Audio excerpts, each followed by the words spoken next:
All right, guys, welcome back. We got another episode of the DZD podcast. We're in a different spot today, different guest. Hope you guys enjoyed episode 5 with Behind the Lens. We had a great time filming that one. Great guy. Yes, sir. But we got another big guest today. Great guy, great mentor. He's already had a great impact on me and Danny's life, No, for sure. helping us out all the time. Talk to him every day in gym class. Grew up in Rhode Island, played 4 years baseball at Ole Miss, bounced around as a pitching coach, ended up winning the Division II World Series with University of Tampa in 1998. Led Gaither to their first state title in 2016 and is currently the baseball coach here, where they are 13-5, going in hot to the playoffs, 8-game winning streak to end the year out. So Nelson North, everyone, big guest. That was Yeah, a crazy hey. intro. Yeah. That That's the was, best tough. intro Wow. That was amazing. Holy crap. Wow, my whole bio. Wow. Well, I'm that happy guy. to be here. I mean, I love you guys. I think it's really great what you're doing. Nah, you're one of the. I'm not even like kidding. You're one of the coolest people we ever met. So I'm like, we have to get Coach North on. So we know that like you've always had a uniform on since you were 8 years old till now, literally. So where did that love for baseball come from? Well, my grandfather played semi-pro up in Boston, and he loved baseball, loved the Red Sox. My dad was a huge Cardinals fan growing up in Iowa. So baseball was pretty much the number one sport in my family. And I don't know, I was born and my dad got me a right-handed glove. And on the cover of Life magazine was Sandy Koufax. And he brought some magazines to my mom in the hospital. And he said, oh, man, what if he's left-handed? And I ended up being left-handed. And I don't know, I could always throw footballs and stuff. And, it was just the thing. I think you weren't rich or anything, so baseball was pretty cheap back then. So, they put you in Little League. And I don't know, my dad thought I could play and thought I could throw. And I went out and I was actually pretty good as an 8-year-old. And I played with 11 and 12s. I got drafted. You get drafted back then. And I got drafted to a 11 and 12 year. It's called the A team, the majors. And my dad he thought I'd be playing right field for 3 innings every game. At the end of the game, get one at bat, and I ended up being the opening day pitcher. So, I kind of got this pitching vibe at 8, and it's just what I always wanted to do. And you grew up in Rhode Island. I grew up in a lot of places. I was born in New York. We moved around quite a bit. My Little League days started in New Haven, Connecticut, and moved to Massachusetts. And then I think I was about 9th grade. I think we moved to Rhode Island. My dad's business moved to Rhode Island, and I went to LaSalle Academy, which is an all-boys school there. And that's where I went to high school. So baseball was a kind of a familiarity for you moving around as a kid? Yeah. I think that's a really good point. I think baseball was kind of like my best friend, if that makes sense. I got a glove, a Rawlings glove, and I used it literally till I got to college, from like 9 years old on. And I took care of it. My grandfather would have it restrung for me, refelted, and the glove was with me at all times. So I went to bed, it was in my room. So I didn't leave it in a bag. And it was just a special sport to me, and I loved it. And back in those days, it was like we had, This Day in Baseball with Mel Allen on Saturday, and then you had the game of the week. Didn't have baseball on every night like we do now. And it was like the greatest day for me was that. And it just became a real love and a passion. And I think passions are important in life. I think it's something that, I don't know, kind of something that comes from your heart. And I think I've been very lucky to do it my whole life. So you went to high school over in Rhode Island, right? Mm-hmm. You told me you were a high recruit out of high school. Did you achieve anything crazy in high school before you went to Ole Miss? I was actually the number 2 pitcher pretty much throughout high school. I had a guy that graduated with me named Joe Ward, went on to play with the Blue Jays. And but we had really a good team and had some good coaching. One of our, I think it was my sophomore, junior year, I had a pitching coach named Dave Brindle that really, really, really helped me. And then when I got to, Ole Miss, I was lucky enough to get my sophomore year a guy named Johnny Adams, and really helped me a lot.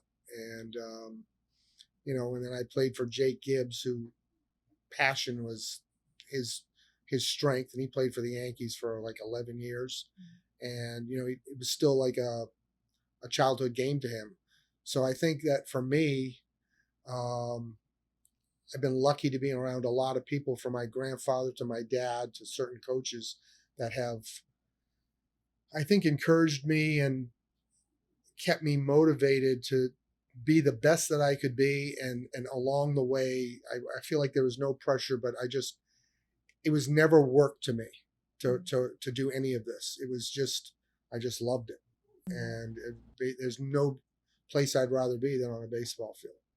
That transition to Connecticut, how was the culture in baseball? Like, how did the culture change in baseball? Was there more baseball in Rhode Island, or? Well, the Rhode Island was high school days. Connecticut was Little League, guys. I mean, I wasn't there Yeah. very long. Mm-hmm. And then we moved to Attleboro, and I played in the Little League there.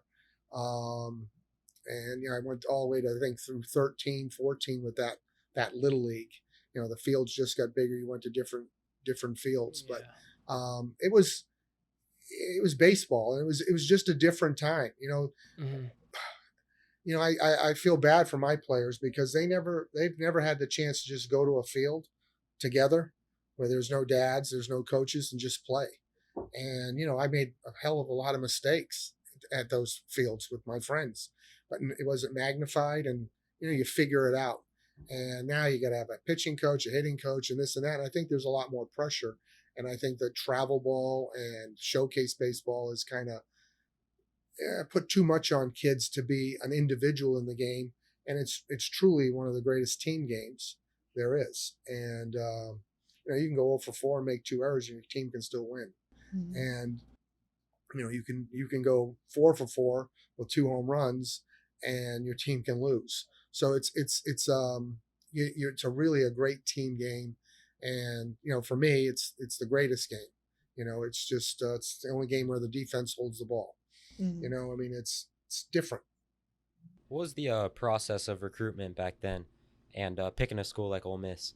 Well, it was a lot of things. I had a guy named Mike Hogan that basically was pretty lucky, actually. His brother-in-law was a guy named Laddie Renfro at Ole Miss, and there was just some things, and he made a call down to Coach Gibbs that he thought I was a lot like Laddie, and Laddie just happened to be the all-time winningest pitcher in the school's history. And so one thing led to another. So I took the drive from Rhode Island down there, and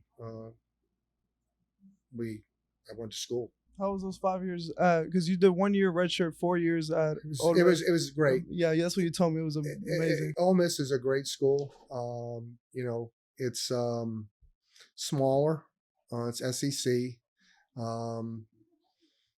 Football, the whole culture, the walk through the Grove. It's the real college experience, and I got to live that. And back then we could have athletic dorms, so there was a baseball wing. So like my roommate was a baseball player next to us. Down the other wing was the basketball wing, and football was upstairs, and we all ate together, and so we all I mean, I had friends that were basketball players. I knew a lot of football players. We were in the training room together. So like football games, we just didn't go see the game. We were going to see this guy and our friends. And then the basketball games, and you put you on a pass list. You're an athlete, so we went to all that. That's what we did. We just went to basketball games, football games, and they came to baseball games. And it was just, it was a time where I think the athletes supported each other, and, we lived together, and it was great. I mean, the cafeteria was different, really good food, and, you kind of felt special back then. I mean, you were kind of a big deal, and it was a lot of fun. And, the school was good. And I think even professors back there, like they knew you played baseball or football, or you were an athlete. And I don't think they gave you preferential treatment. Some teachers actually made it harder on you, but they knew who you were, and they knew that you worked hard for the school, and that you were really a part of the school, not just a student. You were really a student athlete that was promoting the school. And I just think it was a great time. 82 to 87 was a pretty good time for me. And you had 5 years there. Out of those 5 years, what year did you think you had the best team or had the most fun? I would say, well, my last year I didn't pitch because of my injury. I thought that team was very, very good. We had some really good players. Um, and we were really close we got to regionals. That's when super regionals started and we didn't get there, but that was a really fun team. I wasn't really a part of it, but it was fun. It was fun to be there. What was the next step for you after college? Trying to play pro ball, workouts with Cardinals and Cubs and different things didn't work out. After that, I got married, and my high school sweetheart, she actually went to the girls' school. I went to the boys' school, and she was cheerleader and stuff like that. And I played basketball and baseball. Started playing football, basketball, and baseball, but football I got rid of. But yeah, it was. So I got married, and then I kind of went into insurance for a little bit, and I think okay, so one of the things I think athletics is great at is because I became a claims adjuster, and there's records to be set in claims. How many can you close and so forth, and so that my competitive side and teamwork and different things that you learn through athletics that you don't really learn in school, really kicked in, and I did very, very well, and to the point that I actually got hired by an insurance agency. And then one day, we moved to Nashville, and the baseball was, I said, I've never missed a year. And I did this coaching at Twitty City. It's like, so it's amateur baseball, and it was, 17, 18-year-olds. And I got involved, and somebody knew me and asked me if I wanted to help out, and I did. And then I ended up coaching the team as a head coach there. And so I was coaching and doing the insurance. And it was something that it was kind of really funny because when I was the agency, I did very well. I tried to do very well. But I was I had a great wife. I just had my first child. Everything was, I bought a house, and there was something really missing. I was kind of, I don't want to say depressed. I wasn't depressed, but I wasn't happy. Mm-hmm. And I noticed that every time like I had a practice or a game, I was rushing out of there. And I was just, it's like could breathe. And it's funny. I was actually in a shower one day, and I was like, this isn't what I want to do. And my wife got home from work, and we sat and talked, and I told her I got to get back into baseball. And I interviewed for some jobs, and I took this job at Belmont University, kind of part-time. It's where I started college ball, and did everything. I was pitching coach, catching coach, hitting coach. I did everything there, and which really helped me a lot. And I saw the college game. It was an NAIA school. And then the following, maybe 2 years of that, then the following year I went to Cumberland University, which is a NAIA powerhouse in this country. They're really good, and it's in Lebanon, Tennessee. And I met Woody Hunt. Again, lucky I met certain people, and he was a very intense, great coach, very organized, kind of set in his ways. I learned some good and bad from him, but and we went to the national championship game, and we lost 8-5 in the last game of the year. And we had to take a bus from Iowa back to Tennessee, and I was in charge of money, so we stopped. And we had at a McDonald's, and everyone's ordering, and then I pay the bill. And while I'm doing this man called Delta State for me and kind of thought that I was too good to be where I'm at, and that you need to do this full time. And he really pushed me into just taking the leap. And so I had a couple of interviews, and I ended up at the University of Tampa the following year. And pay wasn't great. Camps were very good. And my wife was very supportive. We could have a whole podcast on her. She's been extremely supportive of me through my career. She's kind of a single mom. When you get into college baseball, it's 12 months a year, and you're either playing or recruiting. And you're on the road a lot. And so she said, go for it. And I did. And we moved the family. We sold that. She actually stayed, sold the house while I had to come start my job here at the University of Tampa. And I did that. And it's where we won a national championship, and very, very, very successful every year. I mean, it was just a place where baseball was number one at the school. You're competing for a national championship every year. The recruiting, that was kind of the recruiting thing right there. Just let's get this going on. And then from there it went to USF, and it ended up being a 21-year college coaching career when it was all said and done. So that's kind of how the path went. And you did a lot of great things at UT, but what made you not stay there? Because obviously you did a lot of great things and go to USF. Well, it's funny. I actually took the job at USF, and my first phone call in my new office at USF was from the University of Tampa that Terry Rupp had taken the job at Maryland. And they wanted me to become the head coach there. And I just committed to somebody, and I'm kind of a loyal guy to a fault. And Eddie Cardieri was the head coach there at USF. And, you know, I've met him, and I've heard great things about him. And, you know, like, in all honesty, he's probably one of the finest human beings I've ever been around in my life. And again, things happen for a reason. So, you know, if you think of Woody Hunt at Cumberland, well, start with Dave Witten at Belmont, who was kind of at the end of his career and tired, and I did everything. So I kind of saw that. And then I got to Woody Hunt, who was a lot of pride, taught belief. I learned a lot from him. And then I got with Terry Rupp at the University of Tampa, who was probably one of the most intense human beings I've ever been around. Everything was about winning. And we did. So I got to feel that and experience it. And then I got to Eddie Cardieri, who I think every player that ever played for him would do it again. And he truly cared about his players. And that's one of the things. I mean, he genuinely cared about his coaching staff, his players.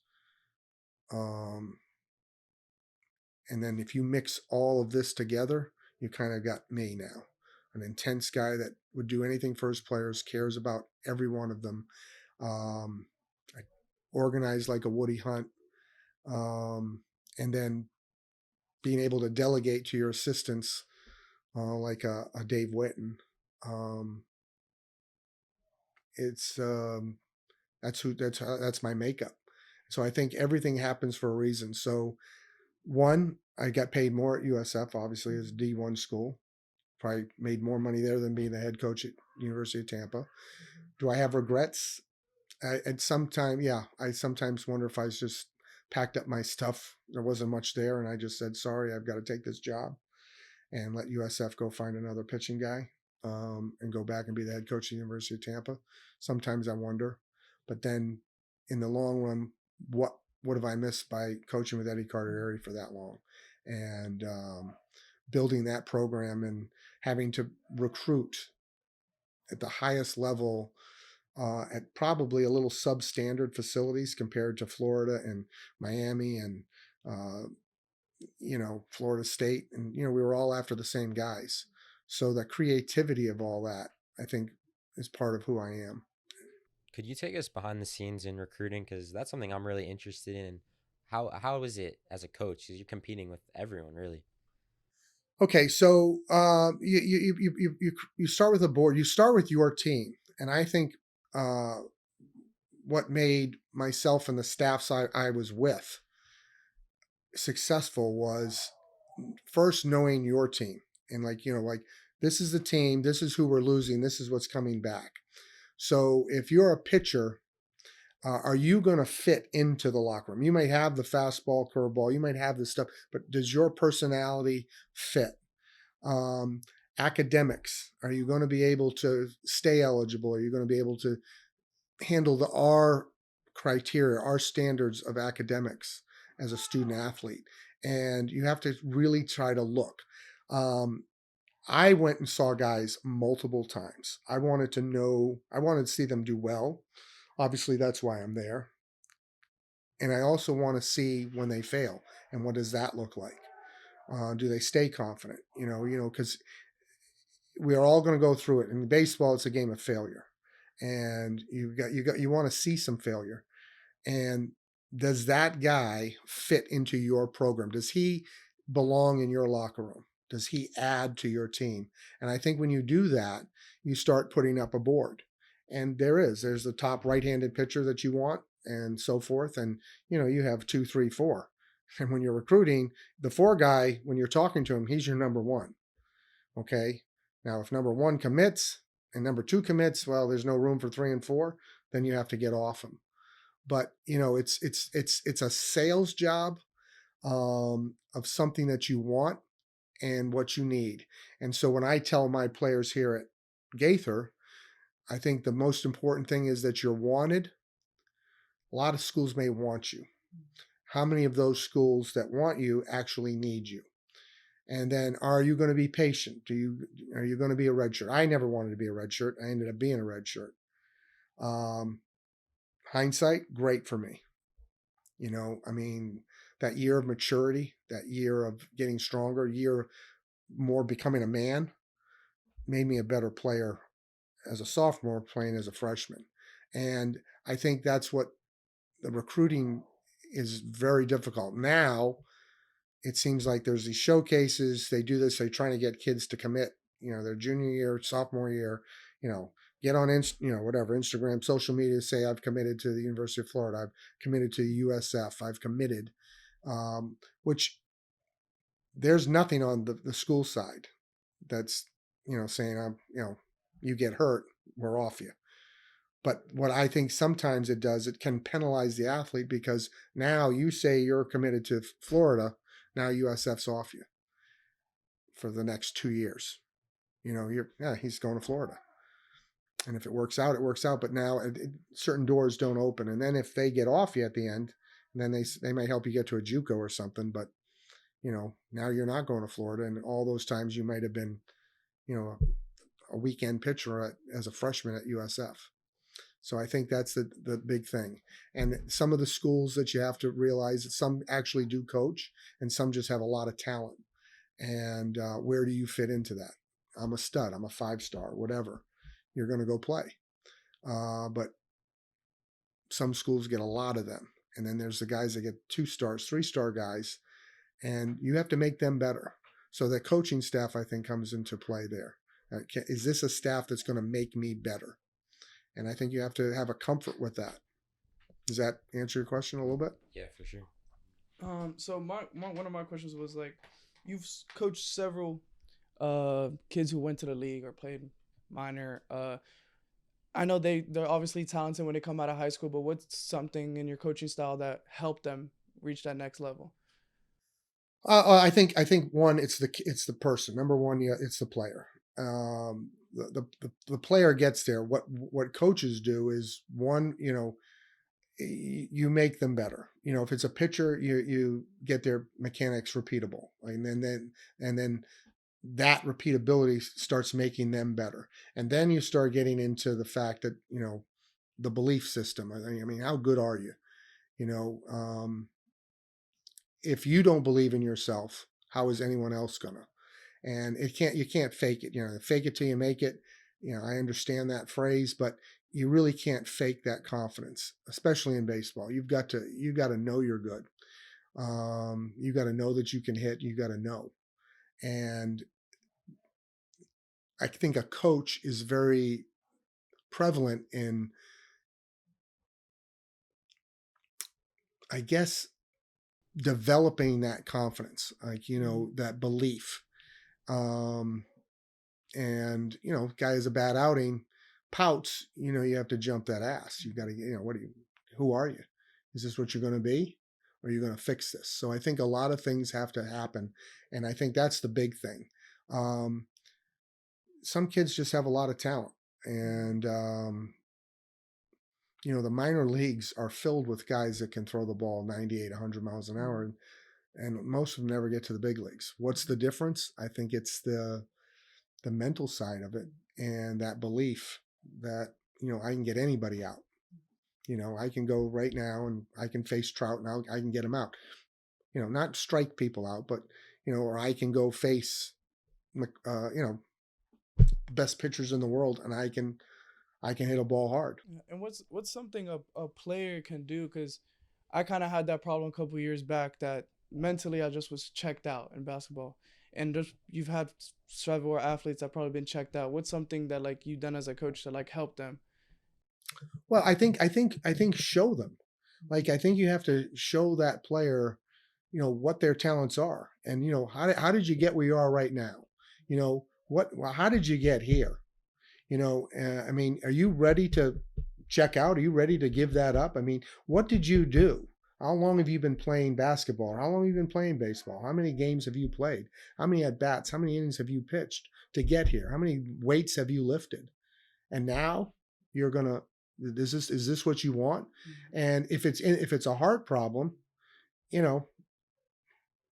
don't know. But I like a big thing here at Gaither and at USF and at UT. The thing that I've literally kind of grown up with is head, heart, guts, nuts.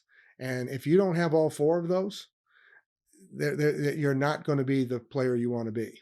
And I mean, you got to be smart and you've got to have that heart. You've got to. I think heart is an underrated tool, asset. It's hard to measure, but there's guys that just don't give up. They keep on. And then you have to have the guts to fail and come back from it. And you have to have the balls to go do it every day. So I think if you can show that player those four zones and what's lacking in you, you're checked out. Why? What part? Did you have the balls? You didn't have the balls to do it? You don't have the guts? Are you afraid to be good? Are you afraid that you're going to find out that you're not good? Why would you do that? Why would you just let the world tell you you're not good enough? Why would you think you're not good enough? And why are you afraid to go try to be the best that you can be? What are you willing to give? In all of sports, I think sacrifice is the major thing. I mean, me right here, I've sacrificed family time for my career, for me to be happy. I've missed dance recitals. I missed my son's first home run. It's up here somewhere in a box, and he wrote it. And I actually have a ball there that my son wrote the first home run my dad saw, which was like number 5 at Forest Hills. It's the 5th home run of the year, and it's the first one I saw. I was in Houston when the first one happened in an airport. And by the time I got to the gate, I was crying because he hit one going through before I got through the checkpoint stuff. And then by the time I got to the gate, my wife called and he just hit a second one back to back. And, I got USF guys all around me and I'm like trying to get to the corner because I'm like, literally tears, just I'm fighting them back, wiping my face like, I got a cold. And so there's sacrifice. And I think athletes have to sacrifice. I think they have to sacrifice girlfriends, friends. You get to the point where, you're on a basketball team and you're running extra suicides after practice. Your team thinks you're a brown nose because the coach watches you, sees you. You're just a brown nose. Is it? Or is that what you need to do? Is that what you feel like you need to do? Are you might lose your friends. I think being special is very, very, very, very lonely. Okay. I feel like I was special. And I think there's a loneliness to this. I can tell you, I can bring my son in here and he can tell you, he was special. It can be lonely. I think great players, there's a loneliness to it. I think Michael Jordan spent a lot of time being lonely because I think he was so far above, he was alone. And what he did, some of the stories that I've literally loved, like him renovating a middle school gym so he can use it in the off season, and literally bringing ex-college players, ex-pro players, paying a scorekeeper, and going 2-on-1 full court. Buzzer goes after 6 minutes. 3-on-1, buzzer goes. 4-on-1, buzzer goes, and he's the one. 5-on-1 up against these guys, and he's playing them all by themselves, playing defense, this and that, and then he takes it back down. 4-on-1, 3-on-1, 2-on-1, and then the session's over. And no cameras there. No one knew about this stuff. Walter Payton buying a house that's very modest and outside of a suburb of Chicago, because there was a hill behind this house, a big hill that he would run every day to the point of exhaustion.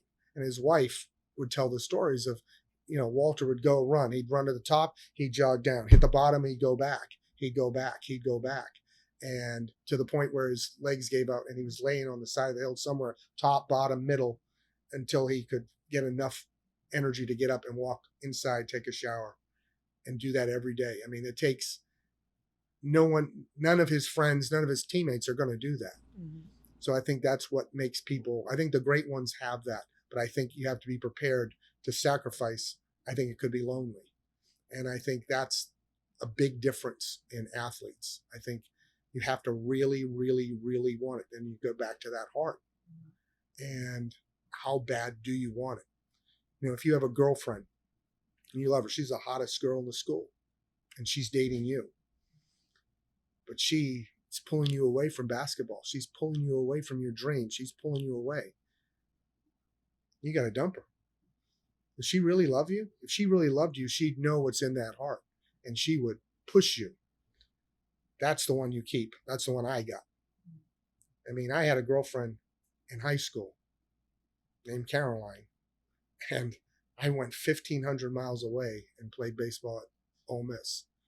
You're a lucky guy. And I married her. Very lucky. And she stuck with me, and I did. I mean, go home at Christmas, go home at summer, and then summer sometimes I had to go play summer ball and leave again. So, yeah, and she stuck with me. That's probably why we got married a little young too, because we've been apart.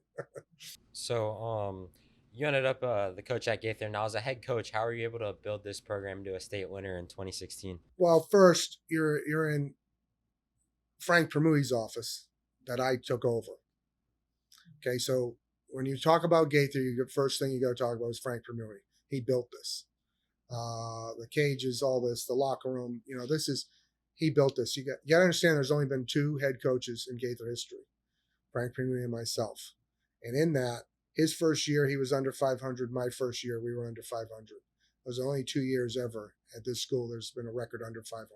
We were always over 500.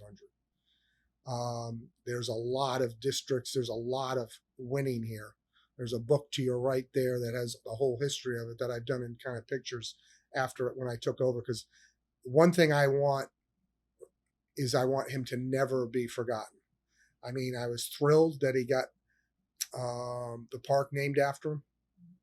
I was thrilled that he actually got to wear number 7 and see his number get retired during his last year. I think that's cool. I think that was fantastic. He's the architect that I got to take over a program that was built for success, shall I say. There's been things. We got Steinbrenner, we had, new schools opening up, so the talent pool has shrunk. But you play for the G. Okay, and that's one of the things, I don't know, like the G is that's the first G of Gaither High School. That Green Bay, Georgia G, whatever you want to call it. It's the first G. It was on basketball. That was the G. And so when I took over, I'm a big traditional guy. I believe in traditions. I think they create a foundation for a program. And so that's the first thing I did was I put the G back. And this is like state championship I'm very proud of. I'm also very proud that I believe that Gaither baseball started to brand this school. I see the G on that basketball. I see the G in the parking lot. I see the G's on the front doors of the school. I remember the first year I came back over here and the first days of school, that PTA, and they have the sweatshirts and T-shirts and all that stuff, the hoodies, and they were G's. I remember walking to the office to check mail, and I was like, "Holy cow!" And like my son was on my first staff, I called him and I said, we branded a school. We were part of branding a school, and I think that's one of the things that's great about Gaither. So, how I did it is we work really hard. This is the handbook. And I wrote this with Terry Rupp, and I wrote a lot of it, and we added, but we worked many hours on this handbook at the University of Tampa. And then I went to USF. I brought that, and one part of my interview was, I feel very strongly about implementing this here at USF. And when I came here, of course, everything changes with the thing, but the words are the same. So I think there's like a philosophy or a mission statement, and like we're going to earn success. I'm a big believer in earning or deserving the success you desire. You want to play college basketball, well, you're going to have to earn it. If you're not playing college basketball, somewhere along the way you stopped earning it, or you felt like you didn't deserve it, and I think that's where you stop. And then there's talent, of course, but I think there's a lot to do with that, earning the success you want. Student athlete, I mean, why not bring that here? Because that's what you're going to get when you get in college. A family. I think that's very important. I think you don't want to, you all have parents and brothers and sisters. You don't want to disappoint them ever in your life. You really don't. You can say you don't care, but you do. And I think if you bring the family atmosphere into a program, I think that's very important. I think representing your school, the G, is very important that they understand that. And then I think respect. I think we can walk around our school every day and see a lack of respect. Mario picking up trash from lunch. I mean, why can't high schoolers get their trash and get it into a trash can? I still can't figure that out. It's the parking lot in the morning and the Chick-fil-A bags are just thrown on the ground. And I think, if it's one of my baseball players, I'll suspend them. I'll run them. That won't happen. They're not going to leave a trash. So everything that they do in respect, and then I think there's no excuses in life. And then the pride thing. I think that, and then if you really look at this is a summation of everything that I've learned throughout my life is in this page to be successful. And then there's rules. We have to have rules. And then this has been, I won't mention names, but, I've had starters that I've suspended for an entire season because their grades weren't up to par or whatever. Hard, painful thing to do. Crazy, hurting the team. But when everyone sees that, how many lessons did I teach? If I had a 24-man roster and now we're down to 23, I taught 24 lessons. One learned it the hard way, and 23 just said, "Oh my God, he's not kidding." And I think that's how you build a program. I think it starts with something like a mission statement, and then do they buy in? How do you buy in? You win. You have to win. This book has to be productive. It has to be successful. And then everyone starts to believe in it. And they believe in the book, then they can believe in me, and then they can believe in each other.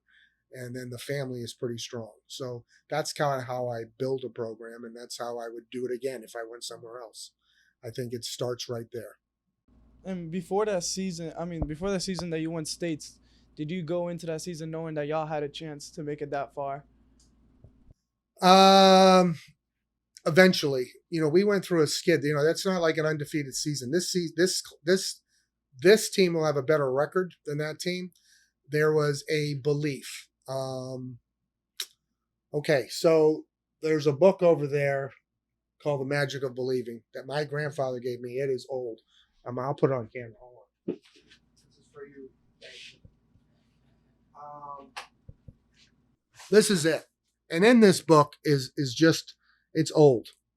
So my point is, this book, people have been believing for a long time. Religion is belief. We can't see God. We can't, but we believe in the unseen. And there's power to that. And so when you talk about believing, we lost to Bloomingdale again. That season, we lost more one-run games in the last inning. I mean, it was like 6 or 7. We were winning, get to the 7th, and we blow it.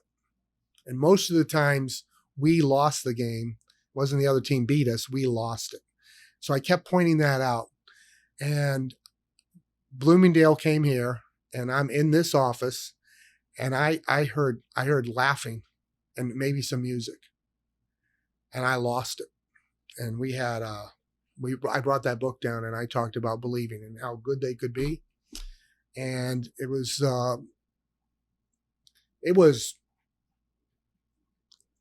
a powerful meeting. In terms of, I was really loud and I was really angry, and there was no fake to me. That's another thing. I never, if I'm happy, I'm happy. If I'm mad, I'm mad. I don't try to fake it. I don't try to cover up. I let them know who I really am as a person, as a coach.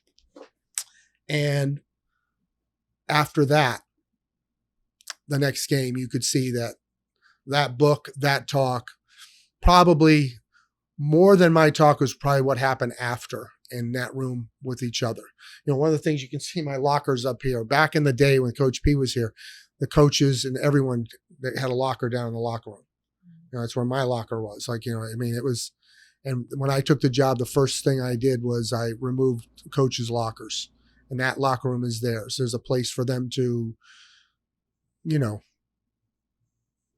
be their own family. And if there's problems, they can iron them out in there. If there's they can just get close, where they may not say things while I'm getting dressed or I'm getting undressed after a game. Things may not be said. So I gave them that room. And I think after that meeting, and then that's kind of how I knew. And when they started to believe, they are very good. They're very talented. I mean, if you go through the team, there was a lot of talent, and there was a lot of heart. And there was a lot of the head, heart, guts, nuts was in that room. They believed in that. And that's when I started to figure it out toward the end of the season. And, after that Bloomingdale game, we never lost again. Yeah, y'all went on the Yeah, it was crazy. Yeah, it was, we just didn't lose again. Not regular season. We hosted the districts, and then, Hillsborough beat Winter Haven, and so Hillsborough had to come back to us because we were ahead of them, and we beat them here. And then the next thing and then we played Miami Brito in the semifinals, and they were supposed to be pretty good, and we saw some film on them, some tape, and we could run. We could run, and we ran right. The one thing about that was we threw our best pitcher, Gavin Gillespie, on that Thursday. Because if you lose, it's over. And that put David Masick on the hill against Venice. And Venice was number 1 in the state that year. And very, very good team. And it took extra innings to win 2-1. But great pitching, great defense, and a lot of heart. And you got a state championship.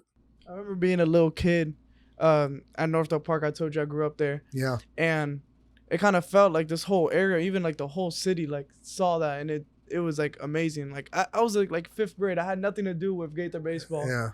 And ever since then, I'm like, wow, bro, like first state for Gaither, and it's wild. Well, it was really the first state championship. Other than that, like there was cheerleading, but this is like for the school. And the thing was,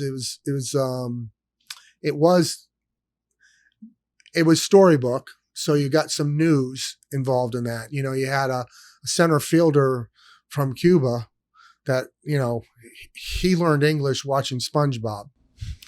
A mom and a dad that worked nights. Dad worked day and nights. And, you had some really great side stories to that. He had a kid, a pitcher that literally got suspended and put onto JV, earlier. And he, grades changed, attitude changed. He became the number one pitcher here. He was phenomenal, absolutely phenomenal. So yeah, it was. I think you're right. I think it was a big deal for the city and certainly the school, and again, a lot of pride. And I think people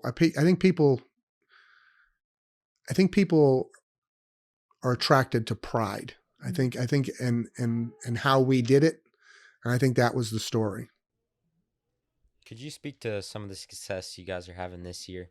Oh yeah, And the team. yeah. I mean, we opened up the preseason classics here. Again, that's the Frank Permui preseason classic, and that'll be here every year. I got that sanctioned through the county. Every year we'll do that to keep Coach P's memory alive. I want every new coach to know who he was and all that. So we started that pretty well. We looked good. We played King, and then I think we played Alonzo, and we won both those games. And like I said, we have a very, very difficult schedule, and we ran into, we beat Hillsborough, so we're 1-0, and then Sickles is a very good team, and basketball. I mean, you guys know this team's got this guy. They got a lot of guys, and our guys know their guys, and our guys, they're good. And McDonald, he can pitch, they can hit. And they wanted it so bad that the first inning they made 4 errors, and we were down 4-0, and just couldn't come back with a good team. And we ended up losing that game. And I think from there, we showed our age. It's kind of, there's a lot of sophomores and juniors playing. There's a couple key seniors, but it's a young team still.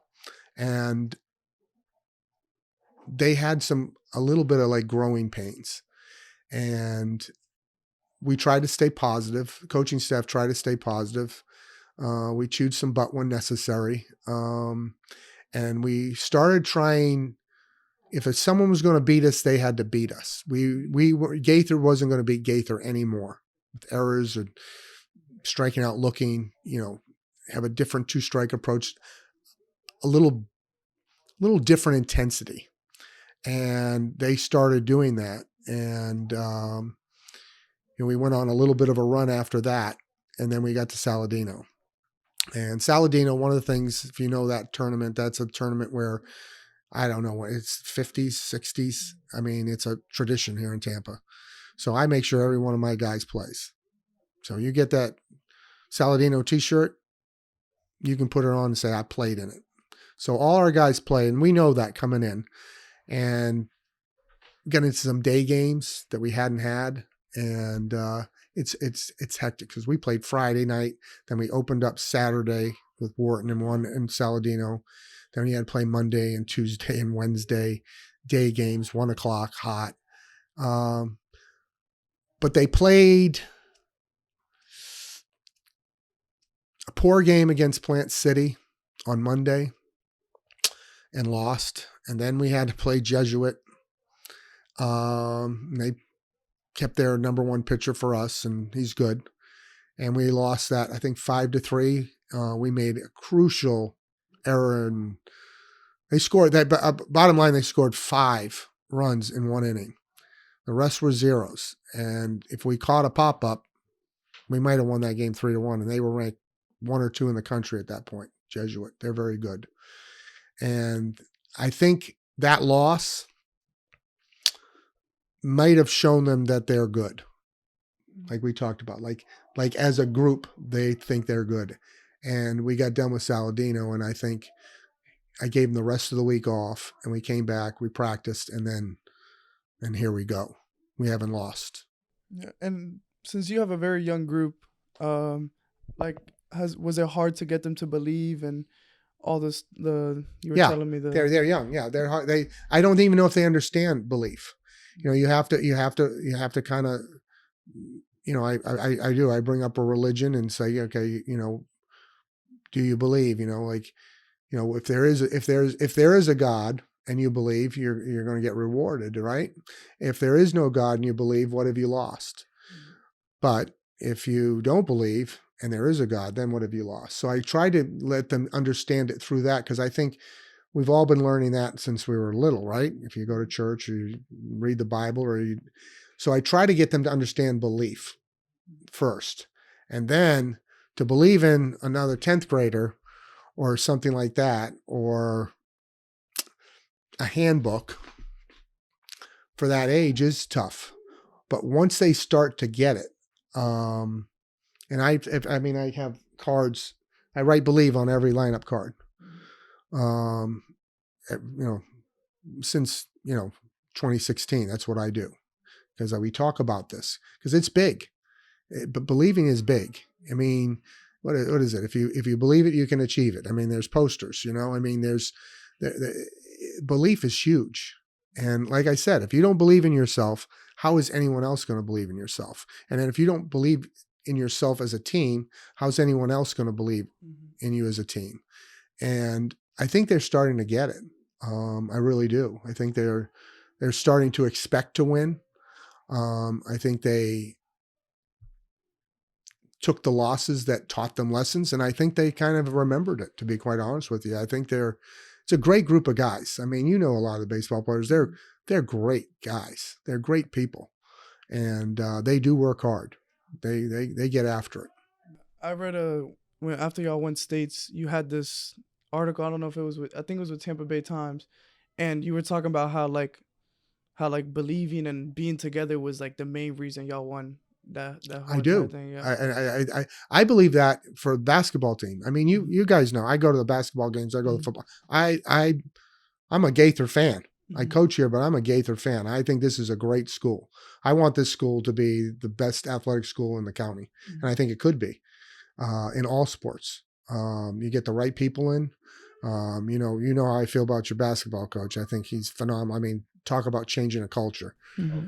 I mean, it's unbelievable. I mean, it was almost hard to watch, and now you want to watch. And I mean, even this year, I mean, you came so close. You played against really good teams, and you played so hard.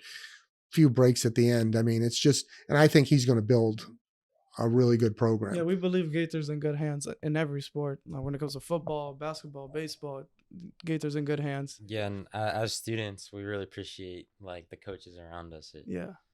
Well, yeah, you should, and because we get paid nothing, but what? Again, I have never done this for the money. Even like I told you, USF was more money, but that wasn't why. Every coach here, deep down, they're still competitors and want to win. Mm-hmm. It's in their blood. That's why some athletes have gambling problems. There's a competitiveness to you that you have to always feed. But I'm telling you, I know all these coaches, and they care about their players. They care about their school deeply. And they want you to go on. I mean, I would never hurt a pitcher. There's no pitcher that's going to end his career at Gaither. You know what I mean? We're going to, you're not going to get hurt because of misuse or anything, because there's another step past Gaither, and then maybe another step after that. And we don't know how good people are going to get as they grow and they get older and stronger. And, some guys are, hitters are just average hitters, and one day, boom, something goes off and they figured it out. And now they are on time, and now they do see the ball better, and now they do swing at the strikes, take the balls, and they become successful. So I think that's, I do. I think that belief, in that article, I meant it. And I think they believed in it, and they believed in each other, and they won. Yeah. Well, we wish you the best of luck finishing out your season. Oh, it's great. Yeah. We all 13-5. What was your team in the States? It was like 20-9 around there? Yeah, something like that. Yeah, so y'all got a big chance to make it far, so we wish you the best of luck. We do. And I want to, before we hang up, I think this is great what you guys are doing, and I hope you do really, really well. I think it's a great, we talked before we went on. I think no one's doing something like this. Yeah. And I would think, I'm going to go to your head, heart, guts, and nuts. You better have a passion. If you have a passion for this thing, this will work. You're going to get knocked down. You're going to get this, but go make some money. Go make it better. and get the right guests. And you're going to have good guests, bad guests. I mean, I could be a bad guest. Who knows? I mean, nobody will watch this. But my point is, I think keep trying, keep digging, and put all your heads together and find the best people. And you look like you enjoy it. Yeah, this is something we love, really.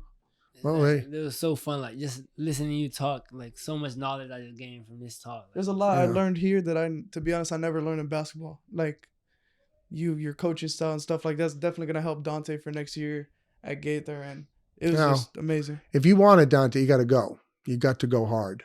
And just remember the word sacrifice. And then the big thing is, if you go into coaching or whatever, tell your athletes they have to earn and deserve the success they desire. Okay, think about that. If it's I'll give you one of these, especially Dante here. So I have a lot of this stuff for internal motivation. And it's not my quotes. I've got Michael Jordan. There's a lot smarter people out there than me, and that people have done a lot more than me, and you have to listen to them. How did that happen? You're a basketball player. You should read every book about John Wooden and the Pyramid of Success. I mean, there's Vince Lombardi about there. I mean, I tell this story to my team, like this guy throughout my whole college career coaching. I'm a man, and you're on the road, you're in all these different cities, and you have to go eat after games and stuff. And you can't drink on the road. I mean, we got 21-year-old guys. I'm coaching 21-year-old. They can go have a beer legally, but they can't drink on the road. It's just a no-no. It's against the rules. It's against the book. And so I didn't. And why? Because that guy, there's a story of him having a team meal, and they have their dessert was apple pie. And Coach Lombardi's wife sitting next to him and just grabbed the waiter and said, "Hey, excuse me, is there some ice cream, vanilla ice cream? I can just get one scoop of vanilla ice cream." "Absolutely, Miss Lombardi." And Coach said, "Nope." He says, "If they're not getting ice cream, she's not." Because that was the team meal. I mean, that's a legend, Lombardi. And that's the thing. If you really want something, I mean, who's your favorite player? I hope it's not LeBron, because he's all about I. Michael Jordan was more we. And, I'm a big we guy if you look at the book. LeBron James is outstanding. He's a freak. I mean, he probably could have played baseball, football, all of it. But he's not a great teammate. And he's not. Did he win some championships on his own? Yeah, we can say that. But LeBron's my go. It's your guy? Yeah, that's my go. Yeah. All right. Well, off That's that it. LeBron slander. We're gonna Yeah. end it here. Yeah. Yeah. Well, listen, But, go hard. yeah, go hard. Go hard, boy. Go hard. We got another All big episode for you guys next week. Make sure you like, comment, subscribe. Thank Hope you, guys Coach North. enjoyed this Yeah, one. you're welcome. thank you for being here. Appreciate it. We Yeah. appreciated it. Yeah. Good luck to y'all. Appreciate it. Thank you. All We're right, done.